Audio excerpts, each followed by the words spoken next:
Do Evangelho de Jesus segundo São Mateus. Enquanto se reuniam na Galileia, Jesus profetizou: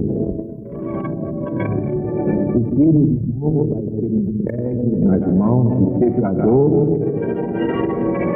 vão lhe tirar a vida, mas ele ao terceiro dia ressuscitará dentre os mortos.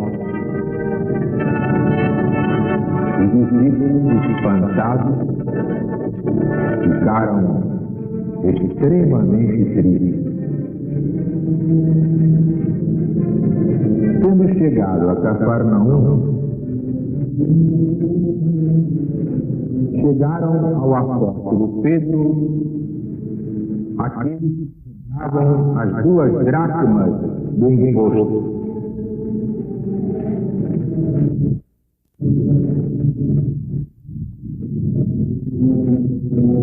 Perguntaram a Pedro: como é? O vosso mestre Jesus não paga o imposto? Não paga as 2 dracmas do imposto? Pedro, sem ter falado com Jesus, respondeu logo: sim, paga.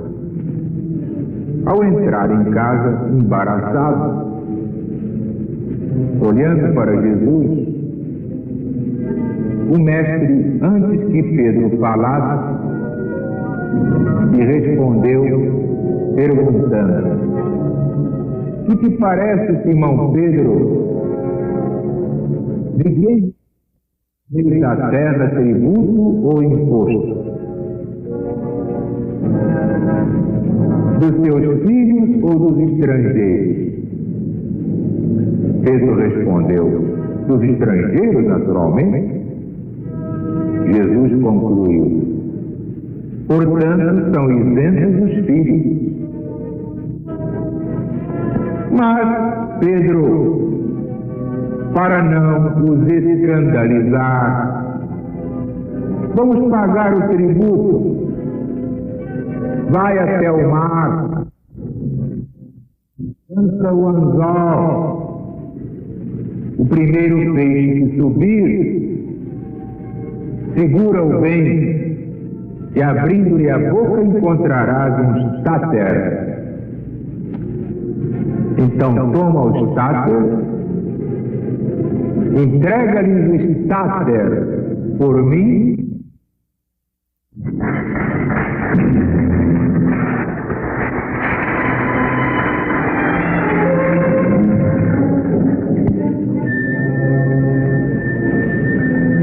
Todo o Evangelho é essa riqueza, essa maravilha,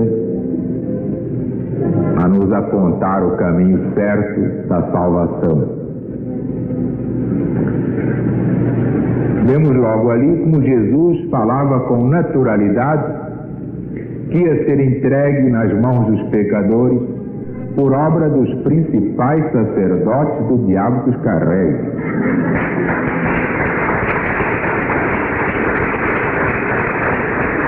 Porque vocês pensam o quê? Que Jesus foi preso por malfeitores, por batedores de carteira? Não. Foi preso por causa dos principais sacerdotes do diabo que os carrega.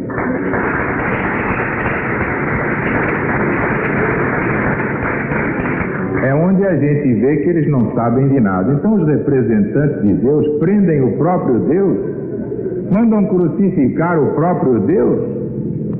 São representantes do diabo que os carregue.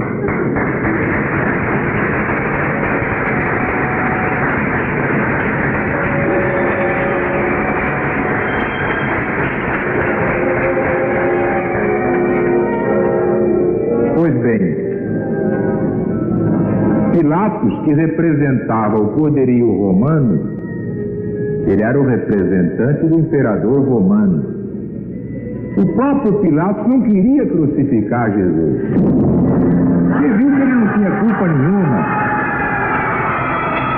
Prenderam Jesus por inveja, porque não eram representantes de ninguém a não ser da sua própria maldade e da sua imensa ignorância.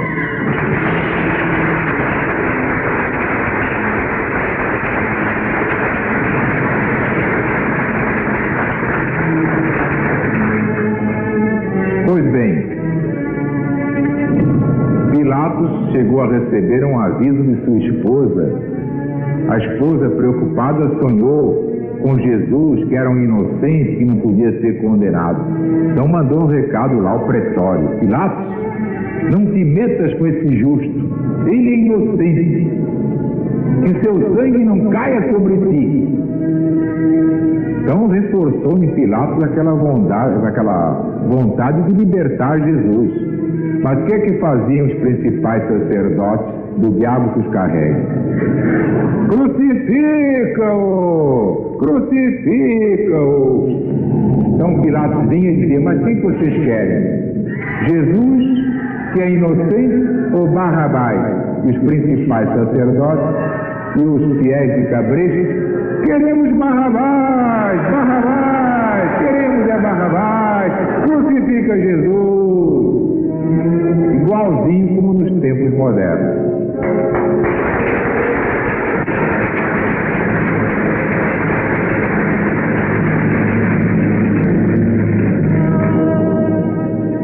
De modo que Pilatos não teve outro jeito, porque chegaram a ameaçá-lo de fazer queixa a César, imperador, de que Jesus se dizia rei. Rei só podia ser César. Bem que eles odiavam o imperador romano, porque Roma dominava a península, né? A Palestina. E eles queriam ver os romanos pelas costas, claro. Mas, para matar Jesus, fizeram-se de amigos de César, imperador. Rei é um só, é o imperador romano. Para crucificar Jesus. Mas que adiantou? Crucificaram Jesus e, conforme ele mesmo profetizou, 3 dias depois se levantou, apareceu entre todos os discípulos, ficou 40 dias com eles, dando lições. Tomé, que não acreditava, o Tomé disse logo: Eu, hein? Se não botar o dedinho lá no lugar dos cravos e da lança, eu não acredito nisso não. Que história é essa que Jesus ressuscitou? Eles naquela época estavam trancados a 7 chaves com medo dos judeus, porque os judeus estavam pegando para caçar. Então estava todo mundo trancado, a valentia acabou. Até que um dia, e exatamente 8 dias depois, atravessando as paredes, Jesus apareceu entre eles. Não entrou pela porta, nem pela janela, nem pelo telhado. Atravessou as paredes. E foi logo dizendo: Tomé, vem cá. Põe o dedinho aqui nos cravos, no lugar dos cravos, nos pés e nas mãos. Agora põe aqui o dedo no lugar da lança. Aí Tomé começou a chorar de arrependimento, caiu de joelhos e gritou: meu Senhor e meu Deus! Compreendeu que só o Deus do planeta podia ter aquele poder.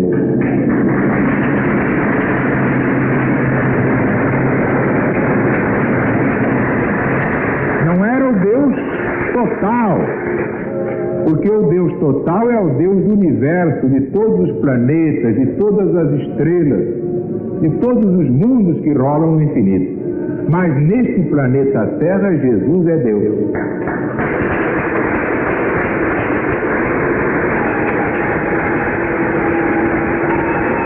Muita gente quer comparar Jesus a um grande mestre, um grande iniciado. Jesus estudou com os essênios, aprendeu o Evangelho com os essênios, que era uma escola muito rigorosa, de gente que jejuava, não tomava banho. Isso dá muita espiritualidade. O odor de santidade é o fedor. Vamos dizer a coisa como é. Muita gente hoje não toma banho para cheirar como um santo aqui para cima de nós. Será possível que a higiene é contrária à santidade? Mas eles fedem um bocado, hein? Vocês sabem disso, é só chegar perto.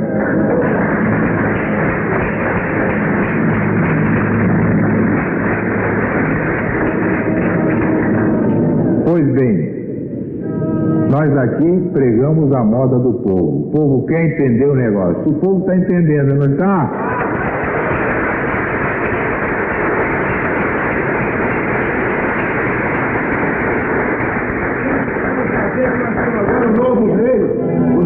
Muito obrigado. Vai ser crucificado, não? Muito obrigado. Muito obrigado.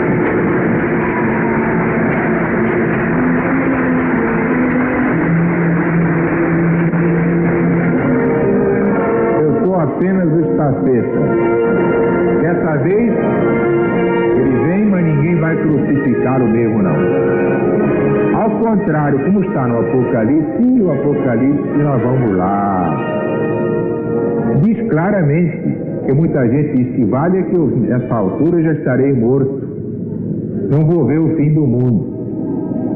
Já estarei embaixo da cova, lá no fundo da terra. Quem foi que disse?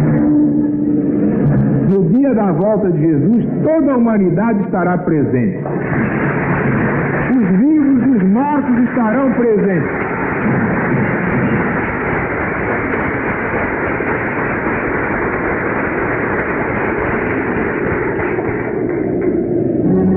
Quem o diz? É o próprio Jesus, não é Zarur, não. Eu nunca disse que isto é meu. Ele é que me ensinou, tudo isso é dele. Está lá no Apocalipse, para quem tem olhos de ver. Eis aí Jesus de volta, e todos os olhos o verão.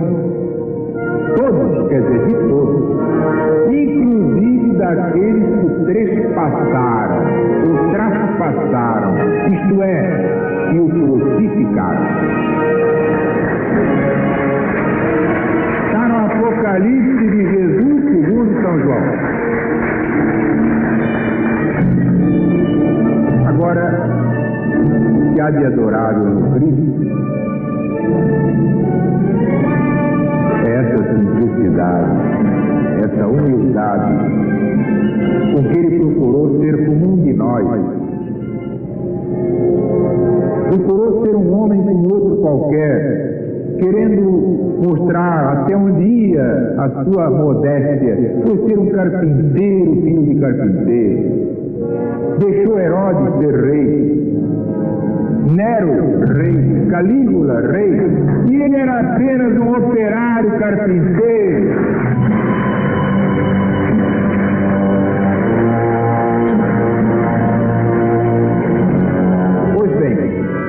E sendo como era o dono do planeta, portanto o dono da Palestina, era o dono de Roma, era o senhor dos imperadores, dos governadores e dos principais sacerdotes do diabo dos carréis. Sendo tudo isso, pagava imposto. Pagava imposto, o que não era legal. Diante da lei, ele estava isento. Mas, para não escandalizar, para mostrar que até aí ele se submeteu, Jesus não paga as 2 dracmas? Cada dracma valia 315 réis na moeda brasileira. 2 dracmas. Com as de Pedro, então eram 4 dracmas, moeda grega. Como é que é? Paga ou não paga? Eles queriam sempre um pretexto para mexer com Jesus. Então Jesus Com a sua dupla vista, estava vendo tudo. Mas Pedro disse que sim, que ele paga, mas nem tinha falado com Jesus. Aí chegou lá gaguejando, pigarreando. Jesus já sabia de tudo, aliviou Pedro dizendo: o que tu achas, Simão? Então vem ali a pergunta do versículo 25. De quem recebem tributo ou imposto os reis do mundo? Dos filhos ou dos estrangeiros?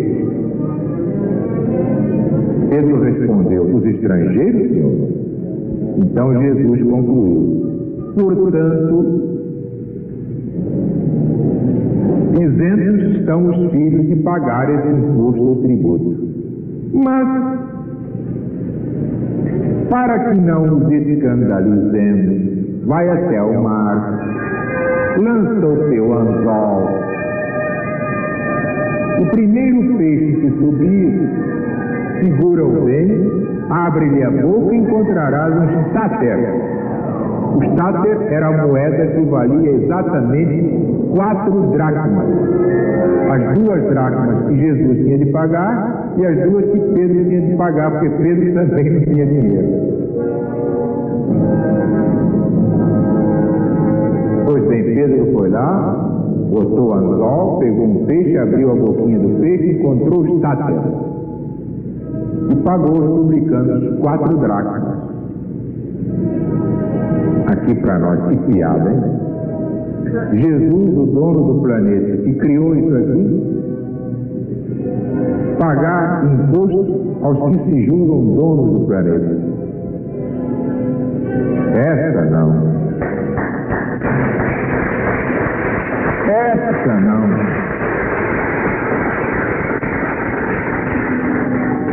Pois bem, Jesus até aí mostrou a sua humildade.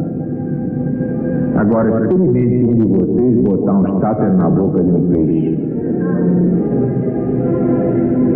Ele não conhecia os óculos cruzes. Então mandou 2 discípulos buscar um certo jumento que estava num certo lugar. Aí os discípulos disseram: bem, mas se a polícia vier, como é que vai ser?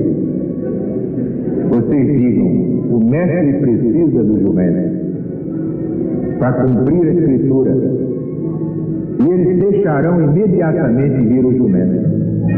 E eles que não eram jumentos deixaram. Está vendo? Um dia isso será possível. Mas hoje, se eu disser: traz aquele jumento que está lá, o dono vem e traz metralhadora, não é? Porque cada qual quer ser mais dono das coisas. Um dia ninguém será mais dono de nada, a não ser da sua ignorância.